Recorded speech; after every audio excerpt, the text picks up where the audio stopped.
In the last video, we created our first stash. In this video, we will learn how to add links.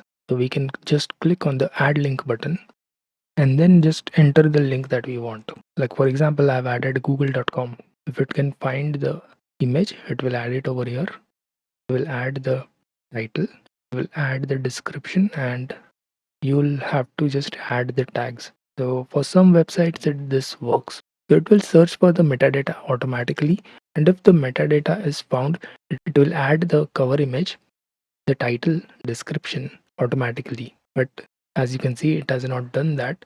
You can add a image here, whatever image that you want. Again, this will be .jpg, .png, .gif, .webp images, direct image links like that. You can change the title to whatever you want. Okay, you can add the description and you can add the tag. You can add up to 5 tags at a time. And all you have to do is just click save, and that's it. Your first link has been saved.